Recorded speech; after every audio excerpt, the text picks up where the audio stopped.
Wait, what? I gotta try this out tonight. Whoa, game changer. And I told my mom, sell my horses. I'm done. I'm not doing this anymore. Oh, it's not that bad, or you can make it, or just be positive. And I'm like, man, that is not real life. If I'm gonna do it, I'm gonna do it with everything I've got, and I want to be the best at it. I think. Don't quote me on that kind of stuff, but I think that's what you're process. On record now, Amberley. Yeah, that's great. Everyone's gonna come back at me someday for what happened. Hello and welcome back to Redirected. I'm your host, Andrew East, and this is a show where we sit down with celebrities, athletes, entrepreneurs, really anybody who has had a significant pivot in life. I call these pivots redirections, and we all encounter them at one time or another. And so I wanted to sit down with people who have gone through these pivots well in order to learn something and share that knowledge with you. Today we have a delightful show. We sit down with Amberley Snyder, who you may recognize from the Netflix piece called Walk, Ride, Rodeo. And Amberley walks us through how she went from being at the peak of her career, a world champion horseback rider, to ultimately ending up in a wheelchair. She has some wonderful words of wisdom to share with you guys based off what she learned in that experience. And if you haven't yet, I would love for you to subscribe and rate the show. I love 5-star ratings, so you can go ahead and drop that down below. But if you want to find out more about Amberley, you can find her in the show notes down below. And let's go ahead and just jump right into it. Amberley, thank you so much for joining us on today's show. It's good to meet you. Good to meet you. Thank you for having me on. I believe you are from my favorite state in the United States of America, Utah. I didn't know that was your favorite state, but yes, that's where I'm from. What part of the state are you from? My parents are in Elk Ridge, so they're kind of like an hour south of Salt Lake City, pretty central. I just bought a house. I shouldn't say just, it's been a year, but I bought a house in Tremont in Utah, so an hour north of Salt Lake City. Awesome. So Shawn and I, my wife, took a little road trip in southern Utah. We went to Moab and did all the national parks. It is so beautiful. It doesn't get enough credit, I don't think. I don't think so either. Yeah, you go down there to Moab and it is beautiful down there. We went mountain biking and just had a ball. Did you go to see the arches and everything too? Yes. Amazing. It was so cool. Canyonlands is like right there. There's a couple national parks, and it's like, if you guys, if you haven't been, you got to check it out for sure. I agree. I would love to hear about your upbringing. What are your parents like? It sounds like they were into the rodeo scene as well, but you have a brother, I believe. There's 6 kids of us. Actually, there's a whole bunch of us. Oh my gosh. Yes. And I have been really lucky with the family I've been raised into. So my dad was a Major League Baseball player for 8.5 years. Mm-hmm. So of course, when us kids were born, we were destined to be successful in whatever we were supposed to be in. I think it was like not a choice. So he did that, which of course obviously impacted what we did and how well we did it. And then my mom, she was a cheerleader when she was younger. She was a gymnast and she rode horses. So honestly, a few of us kids took a little bit of all of that. And I took the horse side.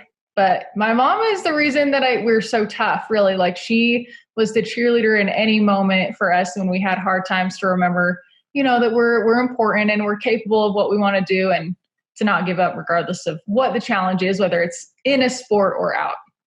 That's great. I don't know why, but I view cheerleading and rodeo on two opposite ends of the spectrum. So she must be like a Renaissance woman. Hats off to her. She did a little bit of everything. Yeah, which is pretty incredible. Where are you in the lineup of the 6 kids? I am second. So I have an older sister, then me, then 2 little brothers and 2 little sisters. Oh my gosh. Full house right there. I'm the middle of 5s. You guys got us topped, but yeah, I know how it is being second oldest. I know how you're a little spoiled maybe, but I think that goes with the baby. If you're at the end, that's the most spoiled. Are yours siblings boys or girls? Or do I have 3 brothers and 1 sister. So the sister is the special one in yours. Yeah, she is the princess. You don't want to mess with her, or else we're coming after you. I believe that. So you got into horse riding in what, at age 3? Is that right? 3. And I probably would have started younger if I could have. But 3 is when we finally found a place that would take me to teach me how to ride. And then they literally throw you on a horse at that young of age? Yeah, definitely. What? That's crazy. Well, I just think if it's in your blood, I mean, you feel like you've belonged there forever. And I was, well, I'm not even sure. I rode a horse at 1. I remember, well, that's not true. I don't even remember, but I have pictures of at my 1-year-old birthday party. My parents got those ponies that you could walk in circles, and they came to the house, and I was falling asleep on the back, actually, because I was so comfortable being there. So that's what they have pictures of my first birthday falling asleep on the back of a pony. Wow, that's amazing. I have one story of me on a horse when I was about 8 years old. So my aunt and uncle are big into horses, and they have a farm. And so when I was 8, they put me on a horse, and it was like they said the best behaved horse they'd ever have, but it bucked when I was on it. And I like hung on, and my uncle thought it was just epic that I was riding this bucking horse. And that's my cowboy story. That's all I got. That's it. That was the only time. Yeah. That was the end. Yeah, that was the pinnacle of it. I would love for you to walk us through your rodeo career up until 2009, if you don't mind. Okay. So for me, the rodeo aspect started when I was 7, when we moved to Utah. I had told my dad I'd only move if he bought me a Palomino barrel horse when we got there. So like a golden barrel horse. Whoa. So he bought me one. And that's when I started competing in rodeo through the junior days, and did well, honestly. Everywhere I went, buckles, saddles, awards, all of the above. Did really well into high school. And my senior year was 2009. And in 2009, I made the national high school finals, as well as the national Little Britches finals, where I left with a world all-around title. So, I mean, really for me, my rodeo career was what you dream of having happen. You start young and you literally jump right into being successful and winning, which is what we all want to do, regardless of what we do. And I was able to do that. And even, up into my senior year, to make the high school finals, which every kid wants to do, and then end with a world title, which is also what you want to do. So I was pretty happy with the way it went. A world title. That is insane. Out of curiosity, what other nations compete with the U.S., like as far as who would be the second best horse riding country behind the U.S.?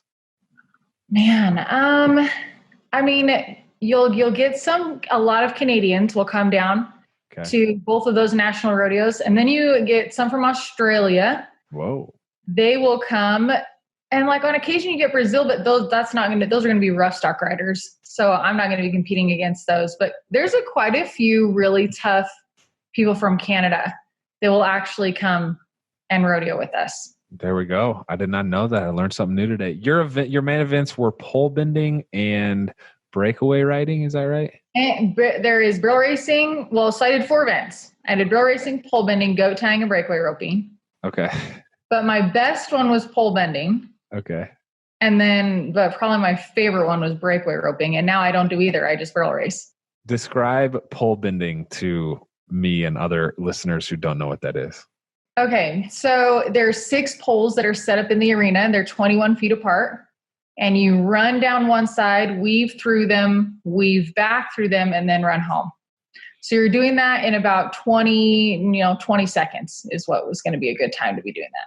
Just hanging on for dear life, or what? How do you? Pretty much. And that's a lot of obstacles that you can hit. So yeah, you want to just make sure that your timing is perfect in order to do well at that. Is it fair to say that it's the slalom racing of horseback riding? Yeah, I don't think I've ever even heard that of a saying, but yeah, it would be. I mean, there's poles out there and you have to be weaving in and out of them as fast as you can. So that would work. I just made that up. I'd never seen that, but it's from what I've watched, it kind of looks like what it's comparable to. Right. That makes sense. So you're 2009, just like reaching all your goals, crushing it. And then in January 2010, can you tell us that story? Yes. January 10th of 2010, I was on my way to Denver, Colorado for the stock show. I was going there to just work. I didn't have horses with me, but I stopped in Sinclair. Well, I stopped in Ronald, Wyoming at a gas station. And when I got back in my truck, I didn't put my seatbelt back on. It had a stomachache that whole morning. Not knowing that less than 10 miles down the road going through Sinclair, Wyoming, my life would completely change. So while I was going through Sinclair, I looked down to check my map. When I looked up, I'd faded over a lane and was heading towards one of those beams on the side of the road. I overcorrected, which resulted in my truck rolling and me being ejected, hitting a fence post at 70 miles an hour across my stomach, which is what broke my back and injured my spinal cord. And you are a senior in high school at this point?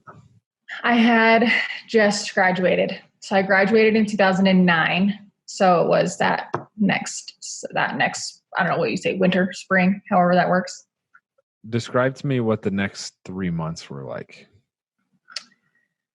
Oh, well, I mean, you can even start with sitting on the side of the road, right? Waiting for somebody to come and find me. I didn't get knocked out during the whole thing. So, I mean, I remember everything. Like I remember feeling my truck pick up off the ground. I remember leaving through my window. I remember hitting a fence post. You sit there, right? And you think through what just happened. And then you realize your legs, you can't feel them. And so for me, like in that moment, it's like, okay, so what do I do now, right? Like I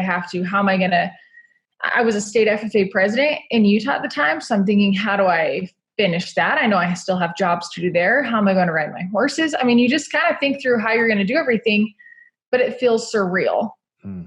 So honestly, it felt like that for quite some time. I mean, they told me in the hospital, the chances of moving or feeling my legs was slim to none, but more than none. Then, fast forward 10 days, I start therapy, and 10 days after the accident.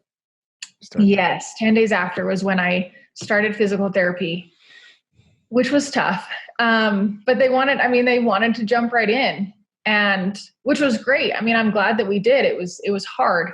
Everything that you feel like you've built, like this balance that you have or this strength you think you have, is completely different. I mean, all those things that you relied on, you no longer can rely on. So I did 6 weeks of inpatient physical therapy, and then they sent me home, and I did another, I don't know how many months of physical therapy before I went to school that fall.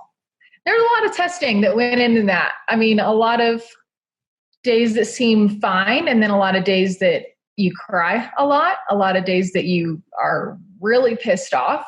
I mean, all of the above that goes into that. Wow. You mentioned there's a lot of emotions that go with it, but was there kind of a general trajectory that your emotions took you on? Was it like fear to sadness to, excitement? Or I feel like I got mad more often than any other emotion, to be honest. I mean, I think even still, when things are not going the way that I want them to go, I get rather frustrated and angry about it more than I do sad, which is okay because I think that it's honestly a higher energy emotion.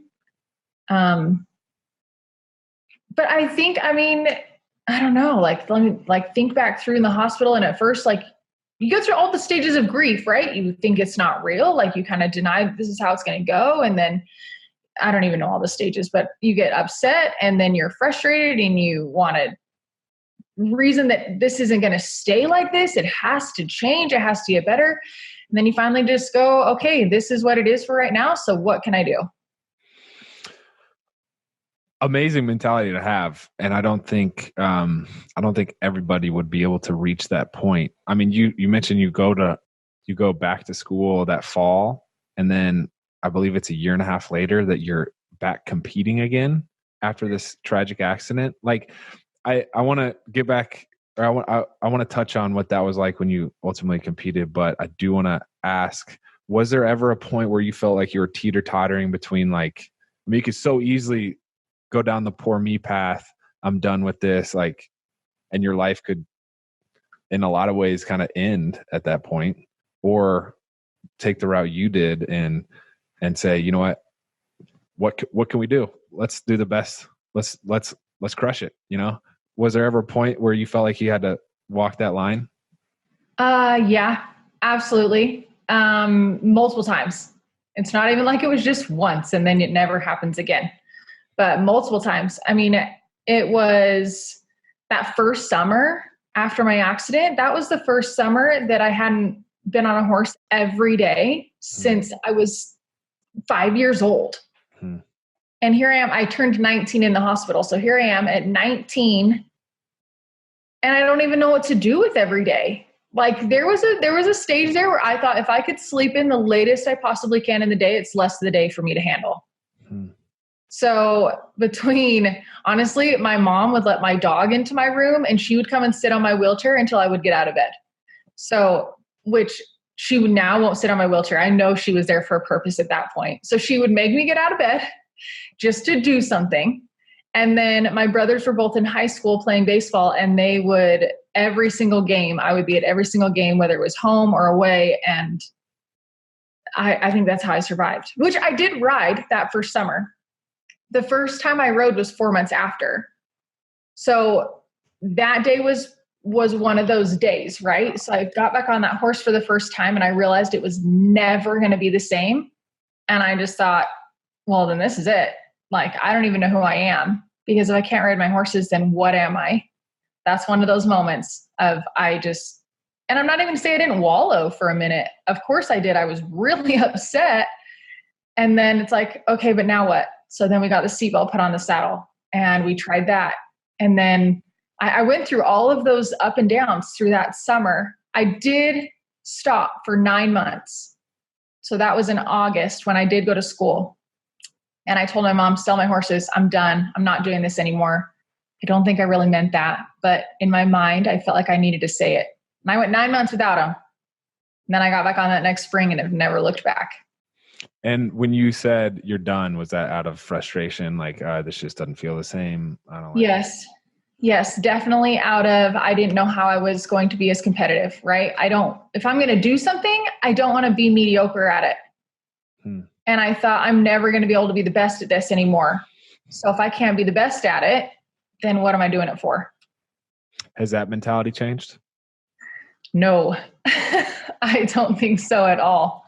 Because I mean, heck, I just ran a real race this weekend and I won the first day and hit a barrel to be second the second day. That's against everyone else that's able-bodied. So absolutely not. That hasn't changed. I'm like that with speaking. I'm like that with anything. If I'm going to do it, I'm going to do it with everything I've got. And I want to be the best at it.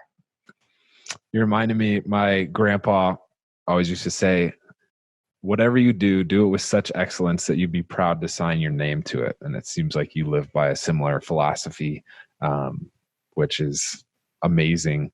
I'm so impressed just by not even how you dealt with this specific situation, but it seems like your mentality in life is to be very solution oriented. Or you mentioned like, hey, yeah, you did wallow for a second, but immediately you're like, okay, well, what can we do to make this better? Let's put a seatbelt on. And there's not this marinating in the problems. It's more like, well, what can we do next to make this better? And I think that having that mentality is like, I got the chills over here just because it's amazing and it's a rare find. I'm curious, was there anything tangible that you did, like any books that you read or any groups that you were part of, or anything you did on a daily basis to help you overcome that wallowing that you mentioned? You know,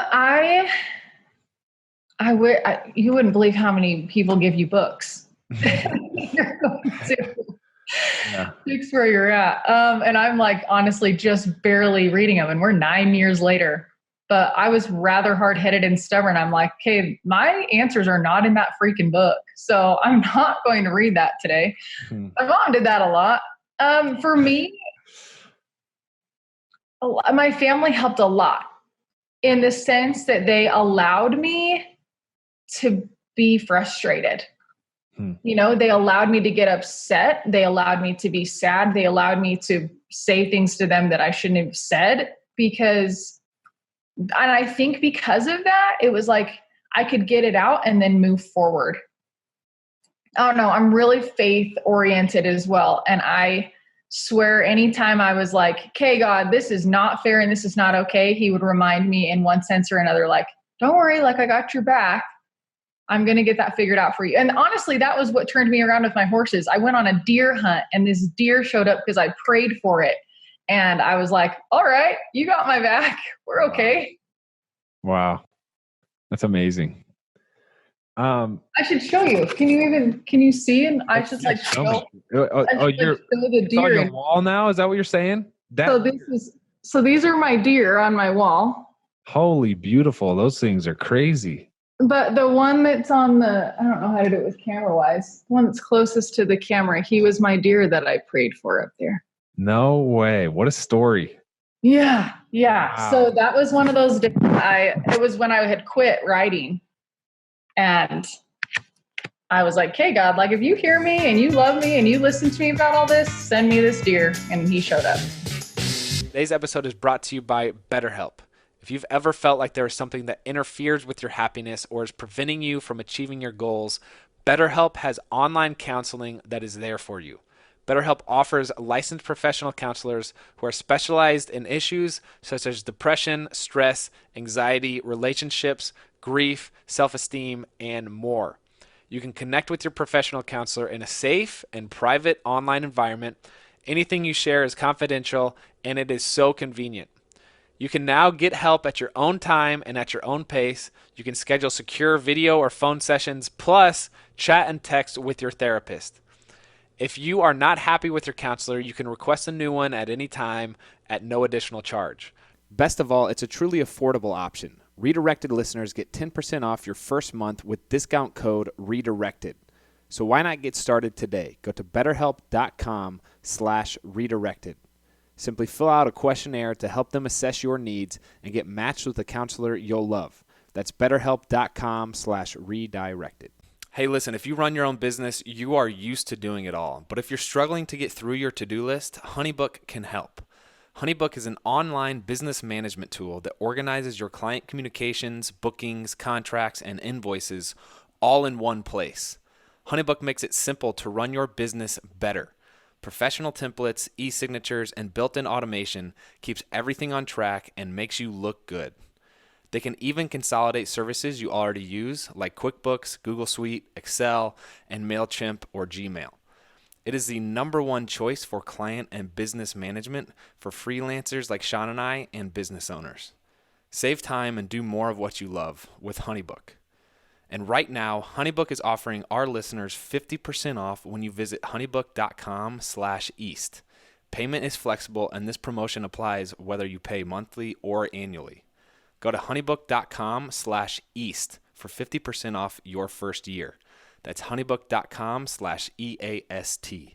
Today's episode is brought to you by Away. Away gives you first-class luggage at a coach price, and their approach is simple: to create special objects that are designed to be resilient, resourceful, and essential to the way you travel today. Away uses high-quality materials while offering a much lower price compared to other brands by cutting out the middleman and selling directly to you. You can even get free shipping on any Away order within the lower 48 states. You can choose from 9 different colors and 4 different sizes. My personal favorite is the carry-on. And some of the features that I love about Away products are that all the suitcases are made with a premium German polycarbonate, which is unrivaled in its strength and impact resistance. And the interior features a patent-pending compression system, which is helpful for you overpackers out there. There's a removable, washable laundry bag that keeps dirty clothes separate from the clean. And both sides of the carry-on are able to charge all cell phones and anything else that's powered by a USB cord. There's a lifetime warranty, so if anything breaks, they will fix it or replace it for life. And a 100-day trial, so you can live with it, vibe with it, travel with it, Instagram it, and if you want to return it, you get a full refund. If you guys want $20 off your suitcase, go to awaytravel.com/east and use promo code EAST during checkout. That's $20 off a suitcase at awaytravel.com/east. Use promo code EAST during checkout. It seems like you found a lot of strength in like being honest with yourself and with your situation and with your family. And it seems like that was able to really help you out. Can you talk about that for a little bit? Absolutely. And I tell people that everywhere that I go, because I think that we do read, we read these books and we listen to these podcasts where we say, oh, it's not that bad, or you can make it, or just be positive. And I'm like, man, that is not real life. You cannot be positive every single day. You really can't. I'm not saying that you shouldn't try to be, but it is okay to be upset. It's okay to get frustrated and mad. I mean, that's why we're human. And I think that if you sit and bury those feelings for so long, eventually it's going to catch up to you. Mm-hmm. And I don't know, for me personally, it does a lot better if I allow myself to feel them and then go, okay, take a deep breath. Now what? Yeah. Rather than just try to be like, nope, I'm fine. I'm good. I'm happy. This is okay. I don't mind this. I'm happy in a wheelchair, or I'm okay that I can't get on my horses by myself. Yeah. No, that's lying. It's not okay. But what can we do after that? Mm-hmm. It's helped me. It's helped me stay sane, if nothing else. Yeah. I think it kind of piggybacks off the idea of like living in the now, and like how important it is to, hey, you're going through this, so like go through it, and then you'll be able to deal with it, and that's when the growth occurs. Whether it's like a good like high in life or low in life, be there and experience that, whatever emotions go with it, and you'll come out on the other side stronger. For doing so. What was it like to be like still? So you mentioned you have a brother that's playing professional ball in the minors. Your dad's this MLB player. It sounds like your whole family's athletes. This happens to you. Was there any tension regarding that? I have thought a lot about that, and I truly believe that there's a reason behind everything.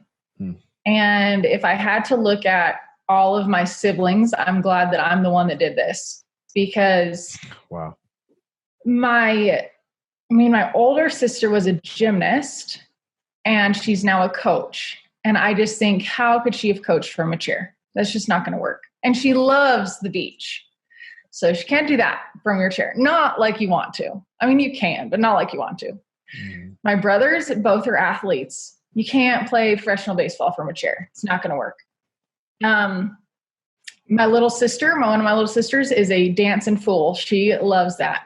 And yeah, there's people who dance in their chair, but you're not going to do it the same. And my last little sister, she rides with me, but I would have never wanted that to happen to my baby sister. So I think, of all of my siblings, heck, I'm the one that can get on a horse and have it be my legs.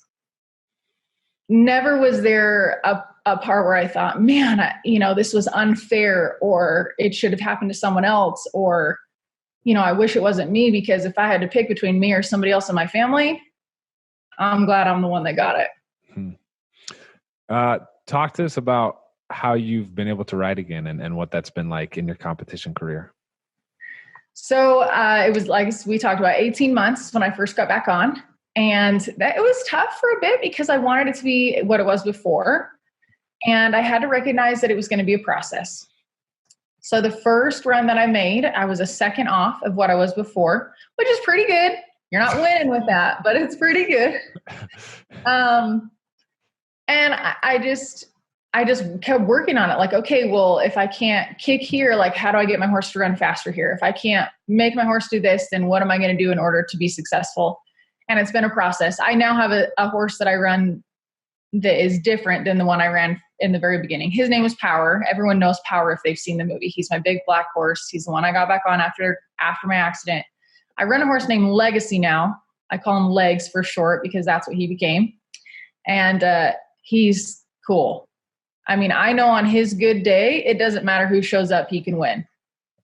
And that was a process still. I had to train him to listen to me. I can't use my legs, so I have to train him to listen to my hands and listen to my voice and run free by himself. So that is a challenge. It still is. Probably where I get the most frustrated is when I can't get him to do something I want to do. But I don't know. Like I said, when you go out for the weekend and you can end up winning, and then you're like, all right, we're making it work. We can do this. Wow. So you mentioned your dog consoling you, and one thing that I would love to hear your input on is it equine therapy? Equine. Thank you. Equine therapy. And do you feel like you being in the rodeo community around all these horses was therapeutic for you at all? Absolutely. Absolutely. So, I mean, I just had I have people ask me all the time, how did you do it? I tell you, family, faith, and horses. That is why I'm still who I am. I mean, horses truly have become my legs for me. It's the only time I get to ignore that my chair even exists and get to do what I want to do or be free in that sense. So there's a lot that comes from horses and people with equine therapy that they have that, gosh, it helps everyone in one sense or another. I mean, these horses are not, I don't know. I don't know if we take them for granted sometimes. Like, they're so special and they really can sense when they need to be a certain way for you. Yeah, I mean, that's definitely why I am here. What do you love so much about horses? Oh, one, they get to go fast. Two, they let me win. And three, they give me a lot of freedom. So all of those things. You get to, man, when you're on a horse and you're going fast, like, there's a lot of power that comes from that. We all want to feel empowered in one way or another. They give me that a lot. So you are now doing quite a lot of motivational speaking. I would love to hear how you got into that. And then what are your main messages that you try to convey? So I feel like motivational speaking picked me. It wasn't that one day I woke up and decided to become a speaker. When I was in my accident, I was state FFA president. A part of that office is you give a retiring address when you are done, like a going away speech. I had written my speech in December of 2009. I thought that if there was one message left for FFA members that I wanted to share, it was that they could overcome any obstacle that was thrown their way. Oh my gosh. So I write this whole speech in December of 2009. Literally a couple weeks later, I'm now living it. Oh my gosh. So it was 3 months to the day after my accident that convention started. And I was able to go out on the stage and now give a very, I guess, different kind of a speech than what I was expecting on overcoming obstacles. I felt like not only was I telling them, but I was showing them. And I think showing myself at the same time. So after that, I started getting asked to speak. Started at banquets and then at schools and churches and then grew to businesses. And it was probably in about 2014 that I was asked to speak out of Utah. And I thought, oh my heck, I could really do this. Like, this could be my job. And I swear, the second that happened, God was like, oh, finally. And I am not kidding. Like, emails after emails after emails came in to have me start speaking. And so now that's what I do. Travel around and speak and get to share my story, which I love doing. Yeah, so that's what I do now. And you were just down in Medellin, Colombia, right? Yes. So the locals call it Medellin. Medellin. Hey, I had no clue how to say it until I got there and they start talking about it. And I'm like, oh, this is where I am. Okay, yeah. So I know you had a couple events down there, one of which was getting a certain type of therapy. I would love for you to tell us about that. Yes. So it's a stem cell therapy. The company is called BioAccelerator. And they contacted me after my movie came out and asked if I would be interested in doing stem cell, which of course I have been. They don't have that quality of stem cell in the United States available yet. So I knew that I wanted to wait and just didn't know when or how I would get this kind of stem cell. So we lined it up and I did. I went over to Colombia and they take out some of your spinal fluid and they replace it with stem cells. And then it's a waiting period at that point to see what they can heal. So it's a couple months to really start feeling the impacts. You go back, I'll go back in October and I'll get it done again. And I'm excited to see what comes from that. And it works for everything. It's not just spinal cord injuries. I mean, it's MS, it's injuries, it's traumatic brain injuries. It's all, while I was there was he's super, super famous in the soccer world. He like stopped in and got his knees done because he just felt like they were kind of achy. I was like, oh my heck, this is crazy. Wow. That's amazing. What it would be like as an athlete to just, oh, I'm a little sore. Shoot me up with some stem cells, huh? For real. You can't do that here. Like that doesn't happen. Which sure they can, but it's not that quality of stem cells. It's They can in your own marrow and put it back in. Why is that in the US that it's behind? I think it's just all the regulations and stuff that everything just takes so long to approve. I think, don't quote me on that kind of stuff, but I think that's what you're on record now, Amberley. Yeah, that's great. Everyone's going to come back at me someday for what happened. So as far as expectations go with the stem cell therapy, how are your feelings with that? That's always tough. Yeah. That's always tough for me because after my accident, I would always tell myself, I'm going to walk by this date. I'm going to walk by this date. I'm going to walk, by here. And there's some things you don't have control over. So I don't get to pick when my nerves work. And I've had a tough time with that, quite a few moments. So when this opportunity came, I thought, okay, I'm going in with the most optimism I can have, because I feel like that's important, just to have your energy level at that sense, at that space in order to heal. But I recognize that my life is great. It really is great. And this would just make it better. This isn't going to be the fix. And they tell you that. They tell you don't expect this to be the reason you walk, but expect it to improve the quality of your life. So I'm like, all right, I can expect that. I can expect to have it improve where I'm at. And that's a step in the right direction. Wow.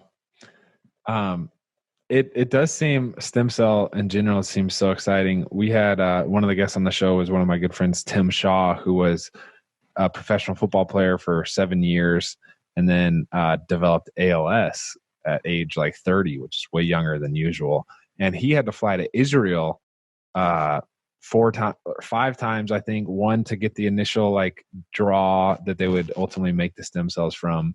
But he had pretty good success with it. So I'm excited to see how that goes with you. And if nothing else, you're changing lives down there in Colombia. I saw you're meeting up with fans, and that is actually you're on the show because I had tons of people recommend you to me. And when I came across your story, I was like, absolutely, what a fit. And having seen your speeches and the material you've put out, it's like couldn't be more impressed. So I would love for you to tell. You have a couple pieces of content called Walk, Ride, Rodeo. One is a Netflix documentary, and then another is a children's book. Is that right? Yes. Tell me about the Netflix documentary first. Well, the book came first, and then the movie came. Okay. I'm going to tell you about the book first. Okay. So the book happened because, I'm strapped into my saddle, right, when I ride. Mm-hmm. There is always a risk that my horse could fall. I get that. I'm in it for the long run. Like, that's just what I know. Well, it actually happened in 2017. My horse fell at a rodeo, and when he fell, he broke my femur. So, of course, now they want my summer of rodeo because now I'm laid in bed with a broken femur. I decided I can't just sit there and not do anything, so I wrote a kid's book. So it took me, I wrote it in 2 days, but then obviously it took time to put it all together and the illustrator and all that. I am not an artist, so I had to find somebody else to do that. That's where Walk, Ride, Rodeo came from initially, was the book. And then the movie came along. And so the movie's called Walk, Ride, Rodeo as well. It's on Netflix. And that came through, honestly, it was kind of a process. Producer after producer took it, and we built the script. And then a second producer came along, and then right near the end of their contract, they actually told me that Netflix was involved and wanted in on it. Wow. So I told them, okay, if we can make that work, then honestly, the very first time somebody came to me about the movie, I said no. I thought my family has been through enough the first time around. We don't need to have them relive this whole thing again. My parents told me it was bigger than me. It was, if it could help so many more people, that's what we should do. And that was why I decided to agree to the movie. So March 8th of this year is when it came out on Netflix. sort of crazy. I mean, wow.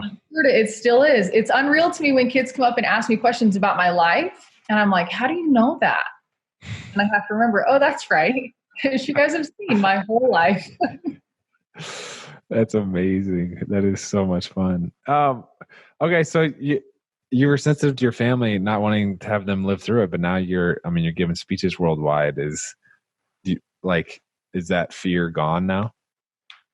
I mean, in a sense, I've always been able to share my story, but it isn't necessarily the inside of my whole family. And I just felt like they lived it once, right? They lived me being in a chair. They lived the frustrations with me. And it was hard, really, really hard for them to see the accident, right? Because they recreate it for the movie. And it was one thing that I had told the story, but it was another thing to, in essence, watch me roll my truck and fly out of a vehicle.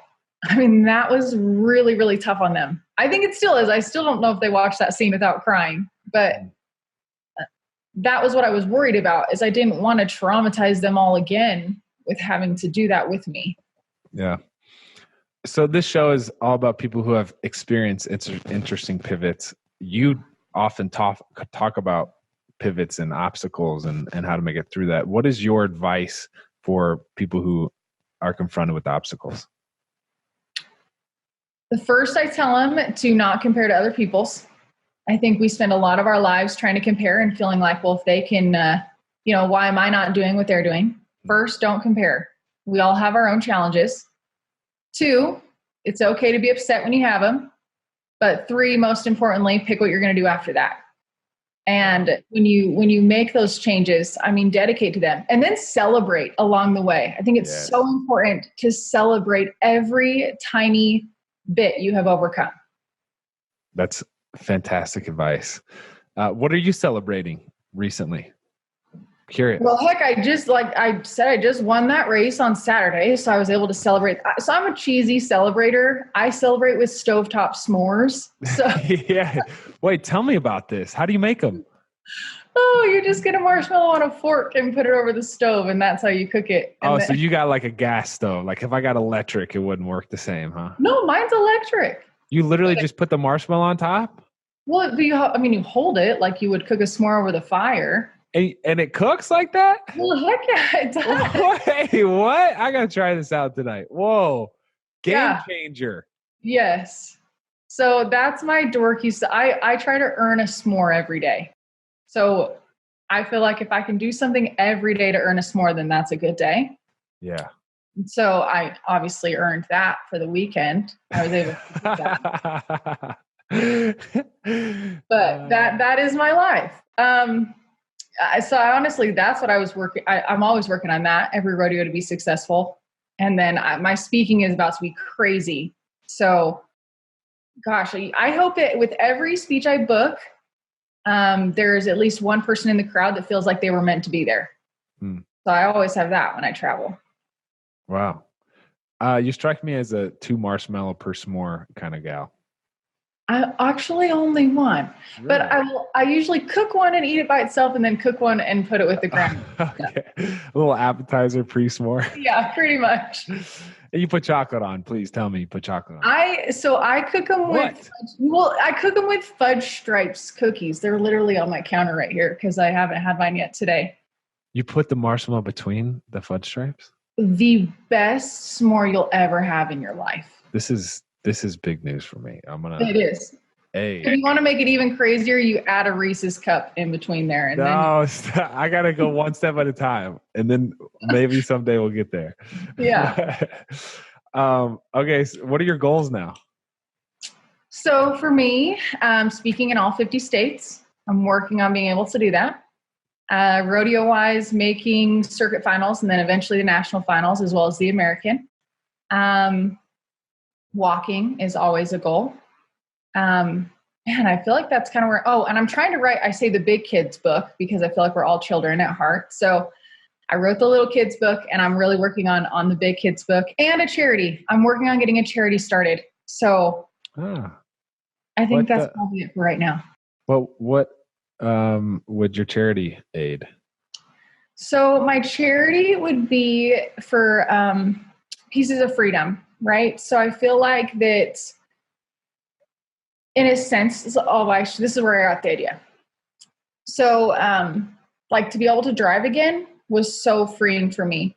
Some people don't have enough money to afford to put a set of hand controls in a car. So if I can give them that piece of freedom, or having a ramp to get inside their house to have it be accessible, or building a saddle that works, just any sort of those little pieces of freedom, that is what I want to be able to help. We have a friend, Brady Quinn, who is a professional football player, and he has a charity that helps